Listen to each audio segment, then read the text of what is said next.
Welcome to study blog education YouTube channel पर आप सभी का फिर से एक बार स्वागत है। सीटेट की हम तैयारी कर रहे हैं, जिनका भी पेपर 2 एसएसटी यानी टीचिंग सब्जेक्ट जो है सामाजिक अध्ययन है, उनके लिए ये वीडियोस हैं। और ये जो टॉपिक है हमारा, जिसका नाम है वुमेन कास्ट एंड रिफॉर्म्स, महिला जाति एवं सुधार, ये हिस्ट्री का जो टॉपिक है, class number 23, video number 23, what ever आप जो भी कहना चाहें, क्लास 8th का है बेसिकली। 6th 7th हमने ऑलरेडी कंप्लीट कर लिए हैं और ये 8th का second last chapter I think है। इसके बाद एक या दो चैप्टर और हैं, उसके बाद जो है आपका हिस्ट्री वाला पोर्शन भी कंप्लीट हो जाएगा, जैसे सिविक्स का पोर्शन जो है कंप्लीट हो चुका है और जियोग्राफी का भी जल्द हो जाएगा। तो देख रहे होंगे आप वीडियोस वगैरह, क्या तैयारी कर रहे होंगे, ऐसी उम्मीद मैं कर सकता हूँ आपसे। और अगर आपने अभी भी शुरू नहीं किया है तो भाई किसका इंतजार है, अगले साल ही देना है क्या सीधा, है कि नहीं। तो शुरू करने से पहले भाई तो आ जाइए और वीडियो में लास्ट तक बने रहिएगा, क्योंकि ये चैप्टर बड़ा मज़ेदार है और बहुत ही सारे सवाल आपको यहाँ पर देखने को मिलेगा। ठीक है, और पॉइंट टू पॉइंट बनाए हुए हैं, ये तो ये आपको अब तक समझ में आ गया होगा। कुछ भी आपको इधर उधर पढ़ने की या याद करने की कोई ज़रूरत नहीं पड़ेगी। वे एनसीईआरटी बेस्ड है, पूरी तरह से एनसीईआरटी बेस्ड है। नोट्स बना रखे हैं, नोट्स वगैरह आपको चाहिए तो भाई नीचे कमेंट कर सकते हैं, आप कमेंट करिएगा, आप हमारी टीम जो है आपसे कांटेक्ट कर लेगी अगर आप कमेंट करते हैं तो। अगर आपको नोट्स वगैरह चाहिए, अदरवाइज कोई प्रॉब्लम नहीं है, आप यहाँ से देख सकते हैं, कोई दिक्कत नहीं है। ठीक है, बाकी 22 वीडियोस प्लेलिस्ट अवेलेबल है, प्लेलिस्ट चेक करिएगा, लाइक शेयर करिएगा, वीडियो को सब्सक्राइब करिएगा अगर आपने अभी तक सब्सक्राइब नहीं किया है चैनल को तो। और हम चलते हैं चैप्टर की तरफ, जिसका नाम है महिलाएं, जाति एवं सुधार। देखिए, बहुत ही मज़ेदार चैप्टर है और बहुत इंपॉर्टेंट भी। और ऐसा कुछ नहीं है कि भैया आपको ऐसा नाच गा के दिखाना है, मतलब ऐसा तो नहीं हो सकता ना। तो थोड़ा सा सीरियस होकर के पढ़िए, क्योंकि टीचर हैं आप, टीचर बनने जा रहे हैं तभी आप इस वीडियो पर है, अदरवाइज तो नहीं होते, है कि नहीं। पहला पॉइंट है, हिंदू समाज में जो कुरीतियां थी उनके कारण स्त्रियों की दुर्दशा काफी ज्यादा हो गई थी। बहुत ही बुरी स्थिति, दयनीय स्थिति थी स्त्रियों की स्टार्टिंग में। अनेक कुरीतियां जैसे कि सती प्रथा, बाल विवाह, ये बहुत ही भयंकर चीजें थी भाई हमारे समाज के अंदर, है ना। इसका कुप्रभाव जीवन भर महिलाओं को झेलना पड़ता था। सती प्रथा वगैरह के बारे में भी हम जानेंगे, किसने बंद करवाया, क्यों करवाया। नाम जो है, जितने नाम आपको यहाँ पर आज देखने को मिलेंगे इस वीडियो के अंदर, सारे इंपॉर्टेंट है। ठीक है, अपने भी आप नोट्स बना सकते हैं, ऐसी कोई दिक्कत नहीं है। परिवार में पुत्री का अगर जन्म हो जाए ना तो शोक मनाया जाता था भाई। सोचिए कितनी मतलब भयंकर बात है, क्या स्थिति थी, है ना। विधवाओं का जीवन तो अत्यंत कष्टमय था। ये एक ओवरव्यू आपको दिया गया है बेसिकली, कि भैया एक इस प्रकार की भी स्थिति थी और किस प्रकार से फिर आगे जा करके महिलाओं के अंदर सुधार लाया गया, इसको हम जानेंगे इसमें। जैसा कि मैंने आपको कहा था कि भाई प्रत्येक नाम इंपॉर्टेंट है, तो पहले व्यक्ति का नाम आता है राजा राम मोहन राय। बहुत ही इंपॉर्टेंट नाम है, ध्यान रखिएगा। सती प्रथा का विरोध जो है ना, ये इन्होंने ही किया था। सती प्रथा बेसिकली वो था भाई, महिलाओं के लिए था कि जिनके पति की मृत्यु हो जाती थी तो उसी चिता पर जो है वो जिंदा जल जाती थी, वो थी भाई सती प्रथा, समझे। तो राजा राम मोहन राय को भारतीय पुनर्जागरण का अग्रदूत कहते हैं और आधुनिक भारत का जनक भी कहते हैं। दो क्वेश्चन बने हैं, सेम आंसर, तीन क्वेश्चन टोटल। यानी सती प्रथा का विरोध किसने किया था, भारतीय पुनर्जागरण का अग्रदूत किसे कहते हैं, और आधुनिक भारत के जनक किसे कहते हैं। तीनों का एक ही आंसर है, Raja Ram Mohan Roy. Raja Ram Mohan Roy is the called the forerunner of the Indian Renaissance and the father of modern India। Most important, most मतलब कितना मोस्ट लगाओ आप उतना इम्पोर्टेंट ये नाम है। राजा राम मोहन राय ने 20 अगस्त 1828 को ब्रह्म समाज की स्थापना की। ये ध्यान रखना है, प्रत्येक नाम इंपॉर्टेंट है, ध्यान रखना, मैं बार बार नहीं कहूंगा, ठीक है। राजा राम मोहन राय के प्रयासों के द्वारा ही लॉर्ड विलियम बेंटिक, नाम नाम आया भाई, ध्यान रखिएगा, 1829 ईस्वी में अधिनियम 17 पारित कर सती प्रथा पर रोक लगाई। सती प्रथा का विरोध करके उस पर रोक लगा देना कि भाई सती प्रथा एक गलत चीज है ना, जिंदा जलना ये गलत चीज है। इसके ऊपर रोक किसने लगाया था, राजा राम मोहन राय। भाई बहुत आगे तक ये सवाल पूछा जाता है एकदम, समझे। राजा राम मोहन राय से रिलेटेड आपको यहाँ पर 5 से 6 सवाल देखने को मिल गए। पहला, सती प्रथा का विरोध करा, सती प्रथा पर रोक लगवाई, ठीक है। तीसरा, भारतीय पुनर्जागरण का अग्रदूत कहते हैं, आधुनिक भारत के जनक कहते हैं, इन्होंने ब्रह्म समाज की स्थापना की, ठीक है। और लॉर्ड विलियम बेंटिक ने जो है सिग्नेचर किया था 1829 में, यानी कि 1829 के बाद से भारत के अंदर सती प्रथा जो है वो बंद है एकदम, ठीक है। ब्रह्म समाज ने बाल विवाह एवं बहु विवाह को अनुचित एवं विधवा विवाह को उचित ठहराया था। बाल विवाह यानी जो बच्चे, कम उम्र के बच्चे जिनका विवाह हो जाता उसको गलत बताया, बहु विवाह जो एक से ज़्यादा शादी करते हैं उसको भी गलत बताया, बल्कि विधवा विवाह को उचित ठहराया कि जिसके पति की डेथ हो गई है तो यार उसकी क्या गलती है इसके अंदर। तो ये राजा राम मोहन राय से रिलेटेड आपको 5 से 6 सवाल इजिली यहाँ पर देखने को मिल गए। बहुत नाम मिलेंगे अभी आपको इस चैप्टर के अंदर, ध्यान से सुनिएगा। दूसरा जो नाम है वो आपको देखने को यहाँ पर मिल रहा है आत्माराम पांडुरंग जी का। इन्होंने विधवा विवाह से रिलेटेड जो है चीज काम किया था। नाम ध्यान रखिएगा और उनसे रिलेटेड काम भी आपको बताया गया है यहाँ पर। आत्माराम पांडुरंग, या आत्माराम तुकाराम भिड़े नहीं है, समझे। आत्माराम पांडुरंग एवं विधवा विवाह ब्रह्म समाज के आधार पर ही। ब्रह्म समाज की स्थापना किसने की थी? राजा राम मोहन राय ने की थी। तो ब्रह्म समाज के आधार पर ही 1867 ईस्वी में महाराष्ट्र में प्रार्थना समाज की स्थापना हुई। यानी कि भाई आत्माराम पांडुरंग ने जो जिस समाज की स्थापना की उसका नाम क्या था? प्रार्थना समाज। ठीक है, इनके संस्थापक भी यही थे। प्रार्थना समाज में जाति व्यवस्था का विरोध किया गया। अंतर्जातीय विवाह, विधवा विवाह, स्त्री शिक्षा पर अधिक बल दिया गया।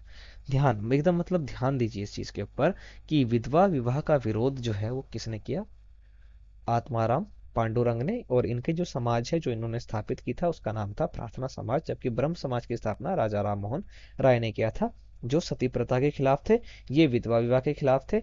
आगे जो नाम आपको देखने को मिल रहा है दयानंद सरस्वती जी, ठीक है, यूथ आइकन, बिल्कुल एकदम दयानंद सरस्वती एवं समाज सुधार, बहुत ज्यादा काम किया इन्होंने सोशल रिफॉर्म के अंदर। और इन्होंने भी एक समाज की स्थापना करी जिसका नाम था आर्य समाज। इसकी स्थापना इन्होंने 1875 में की। आधुनिक भारत में सामाजिक एवं धार्मिक पुनर्जागरण लाने में दयानंद सरस्वती द्वारा 1875 में स्थापित आर्य समाज की महत्वपूर्ण भूमिका रही है। वैदिक ग्रंथों का अध्ययन कर दयानंद सरस्वती ने एक निष्कर्ष निकाला कि हिंदू धर्म में जो प्रचलित परंपराएं हैं उसमें से ज्यादातर परंपराएं जो हैं, जो हमारी कहते हैं ना रूट है, जो हमारा धर्म है बेसिकली उसका जो रूट है, स्पिरिट है, उससे अलग है। जितनी जो हमने आगे जाकर के जितने ट्रेडिशन बना दिए भाई अपने हिसाब से, वो उन्होंने बताया कि भाई ये तो अलग है, आप तो कुछ और ही कर रहे हो अपने अपने हिसाब से। लेकिन ये बात दयानंद सरस्वती जी ने कही थी। बहुत ही मतलब पूजनीय व्यक्ति हैं, समझे कि नहीं। तो उनसे उन्होंने आर्य समाज की स्थापना की थी। उनका विश्वास था कि वैदिक धर्म के प्रचार से ही समाज और देश का कल्याण हो सकता है। और यह बात आज भी सच है। अगर आप अपने धर्म से रिलेटेड मतलब धर्म से दूर हो जाते हैं, संस्कृतियों से दूर हो जाते हैं, तो आपका पतन, आपकी बर्बादी निश्चित है। आप कभी भी उत्थान की ओर नहीं जा सकते। आर्य समाज में अंधविश्वास, मूर्ति पूजा, हिंसात्मक यज्ञ यानी ऐसे यज्ञ जिनमें बलि वगैरह दी जाती है, पर्दा प्रथा, ठीक है, बाल विवाह, छुआछूत आदि का घोर विरोध किया गया तथा विधवा विवाह, नारी शिक्षा आदि पर विशेष जोर दिया गया था। ये आपको ध्यान रखना है, ठीक है। फिर एक और नाम आपको यहाँ पर देखने को मिल रहा है जिसका नाम है रामकृष्ण मिशन और स्त्री पुनरुद्धार। बहुत इंपॉर्टेंट नाम है, इसको भी देखेंगे हम, बिल्कुल देखेंगे भाई। प्रत्येक प्रत्येक प्रत्येक नाम इम्पोर्टेंट है और उन्होंने क्या क्या काम करा है जो एजुकेशन के लिए या मतलब वुमेन रिफॉर्म में जो काम किया है भाई, ये प्रत्येक नाम इम्पोर्टेंट। तो रामकृष्ण मिशन और स्त्री पुनरुद्धार की बात हो रही है इसके अंदर। देखिए रामकृष्ण मिशन की स्थापना जो था स्वामी विवेकानंद ने अपने गुरु रामकृष्ण परमहंस की स्मृति में की थी। ठीक है, तो देखिए यहाँ पर एक सवाल और मिल गया, स्वामी विवेकानंद जी के गुरु का नाम क्या क्या था? रामकृष्ण परमहंस। एक नंबर का क्वेश्चन यहाँ हो गया आपका। रामकृष्ण मिशन ने स्त्रियों की स्थिति में सुधार के लिए काफी ज्यादा प्रयास किए। इस मिशन में स्त्रियों के महत्व को स्वीकारते हुए उन्हें उनके सम्मान की बात की। अगर आप किसी वुमन की, किसी लेडी की, किसी लड़की की अगर आप उनकी सम्मान उनका अगर नहीं करते हैं तो भाई आप मतलब जानवर से भी बदतर हैं, और क्या कहा जाए। समझे कि नहीं समझे। तो देखिए यहाँ तक व्यक्तियों ने क्या करा, उनको सती प्रथा यानी जलने से बचाया, उनके लिए जीवन की बात की, उनको विधवा विवाह वगैरह वगैरह सब कुछ किया। लेकिन एक और इम्पोर्टेंट चीज है, वो है विद्या, एजुकेशन। एजुकेशन की बात किसने की? वो बात की ईश्वर चंद्र विद्यासागर ने। देखिए ऐसा नहीं है कि विवेकानंद जी ने बात नहीं की थी, बात की, लेकिन रिफॉर्म जो लेकर के आए वो थे ईश्वर चंद्र विद्यासागर। नाम भी देखिए कितना अच्छा, विद्या है इनके नाम में और विद्या की इन्होंने बात की। ईश्वर चंद्र विद्यासागर एवं नारी शिक्षा, उनके प्रयास से कोलकाता एवं अन्य स्थानों पर बालिका विद्यालय की स्थापना हुई। बालिका विद्यालय की बात हो रही है, ध्यान रखिएगा, बाल विद्यालय की नहीं। बालिका विद्यालय की स्थापना जो है ईश्वर चंद्र विद्यासागर के प्रयासों से हुई। हिंदू समाज में विधवाओं की दयनीय दशा में सुधार के लिए उन्होंने लोकमत तैयार किया। उन्हीं के प्रयासों से 1856 ईस्वी में विधवा पुनर्विवाह अधिनियम पारित हुआ। मोस्ट इम्पोर्टेंट क्वेश्चन, है ना। विधवा पुनर्विवाह यानी जो विधवा हो जाती हैं वो दोबारा शादी कर सकती हैं। ये प्रयास, ये जो अधिनियम है, ये जो एक्ट है रीमैरिज का, विडो रीमैरिज एक्ट, ये 1856 में आया था। किनके द्वारा आया था? ईश्वर चंद्र विद्यासागर के द्वारा। ध्यान रखिएगा। और इस चीज को उन्होंने प्रेरित करते हुए क्या करा ना, इन्होंने अपने इकलौते बेटे की शादी भी एक विधवा से ही कर दी थी। तो देखिए कितनी मतलब बड़ी चीजें हैं। आज कितने लोगों ने जो है त्याग किया, प्रयास किया है महिलाओं के लिए। और हमारे भी जो है, हमारा जो कहते हैं ना, हमारा भी कर्तव्य है। अगर आप पुरुष हैं, लड़के हैं, तो हमारा कर्तव्य है कि उनकी हम जो है रक्षा करें और सम्मान करें। और आजकल वैसे भी महिला पीछे नहीं है किसी भी चीज़ के अंदर, फिर वो कुछ भी हो, तो उनको भी थोड़ा देखना चाहिए कि भाई हम भी जो है अपनी गरिमा को बचा के रखें। ठीक है। अगला नाम है बदरुद्दीन तैयब जी ने मुसलमानों में बाल विवाह, बहु विवाह, पर्दा प्रथा, जो पर्दा प्रथा था ना मैं उनके अंदर, इनकी कुरीतियों का विरोध किया और इन्हें दूर करने के प्रयास किए थे। मुस्लिम के अंदर किसने किया था? बदरुद्दीन तैयब जी ने किया था। प्रत्येक नाम इंपॉर्टेंट है, तो अगला नाम आपके सामने आया ज्योतिबा फूले के। ठीक है। ज्योतिबा फूले ने 1854 ईस्वी में बालिकाओं के लिए स्कूल की स्थापना की, जो भारत में लड़कियों का प्रथम स्कूल बना। मोस्ट इंपोर्टेंट क्वेश्चन है, आप तो पढ़ते ही समझ गए होंगे ना कि लड़कियों का जो प्रथम स्कूल था वो किसने खुलवाया था? ज्योतिबा फूले ने खुलवाया था 1854 में। देखिए एकदम मतलब ध्यान से सुनिए, बहुत मजेदार चीजें हैं। भोपाल की बेगमों ने अलीगढ़ में लड़कियों के लिए प्राथमिक स्कूल खोला। बेगम रुकैया सखावत हुसैन, ये नाम काफी इंपॉर्टेंट है, ध्यान रखिएगा। आगे भी जाके आप इसको पढ़ेंगे, अगर आप ट्वेल्थ वगैरह आपने पढ़ा होगा तो भी आपको मालूम होगा।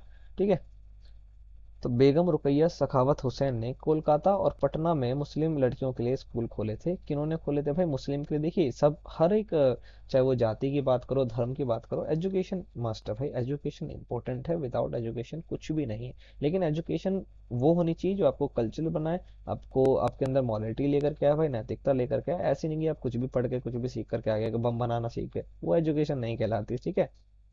और इस वीडियो का लास्ट पॉइंट, यानी इस चैप्टर का जो लास्ट पॉइंट है, वो है बाल विवाह कानून 1929। यानी चाइल्ड मैरिज एक्ट जो है कब आया था? 1929 में आया था। एक नंबर का क्वेश्चन हो गया आपके पास। 1929 ईस्वी में बाल विवाह निषेध अधिनियम पारित किया गया, यानी कि भाई छोटे बच्चों की आप शादी नहीं कर सकते हैं आज के टाइम में। जो उम्र है, ठीक है, उम्र क्या रखी गई है इस कानून के अनुसार, यानी कि 1929 की बात हो रही है, कि 18 साल से कम उम्र के लड़के और 16 साल से कम उम्र के लड़के की शादी नहीं की जा सकती। अब जो है इस उम्र को बढ़ा दिया गया है। जो पहले 18 साल के लड़कों के लिए बोला गया था, अब उसको 21 कर दिया गया है, यानी कि 21 साल से कम उम्र का लड़का शादी नहीं कर सकता। ठीक है। और 18 साल से कम उम्र की लड़की जो है वो शादी नहीं कर सकती है, वो नाबालिग कहलाएंगे ना। लड़का होगा तो नाबालिग कहलाएगा, अगर चाहे वो 20 का हो। 21 या 21 से ऊपर होना चाहिए, तब वो शादी कर सकता है, बालिग हो जाएगा। अदरवाइज वो नहीं होगा, है ना। मैच्योरिटी ही नहीं आती वैसा लड़कों में, क्या करें। तो ये जो चैप्टर था बड़ा मज़ेदार था। मुझे उम्मीद है कि आपको समझ में आया होगा, चीज़ें आपने देखी होगी, पढ़ा होगा, खुद से भी पढ़ी है, इसलिए हमने नोट्स बनाया। पहले तो हमने नोट्स नहीं बनाए थे, लेकिन बाद में हमने बना दिए, ताकि आप वीडियो को देखे भी तो पढ़े भी खुद से भी। ठीक है। तो ये भी कंप्लीट हो गया यहाँ हमारा यहाँ पर। और आप एंड तक जुड़े रहे तो भाई आपका धन्यवाद। और सब्सक्राइब नहीं किया तो धन्यवाद, मैं वापस लेता हूँ, सब्सक्राइब कर दो यार। ठीक है। बाकी वीडियोस तो प्लेलिस्ट में अवेलेबल है, उसको देखिएगा ज़रूर। बाकी आपका एग्ज़ाम से भी जस्ट जो है कंप्लीट हो जाएगा, एक आध दिन के अंदर आपकी हिस्ट्री भी कंप्लीट हो जाएगी, सिविक्स ऑलरेडी कंप्लीटेड है, और जियोग्राफी भी कंप्लीट हो जाएगी। बाकी अब आपके ऊपर है कि आप तैयारी कैसे करते हैं। ठीक है। तो पढ़िए भाई, ज़रूर पढ़िए और नाम रोशन करिए माता पिता का। हम आपसे मिलेंगे नेक्स्ट वीडियो में, तब तक के लिए जय हिंद।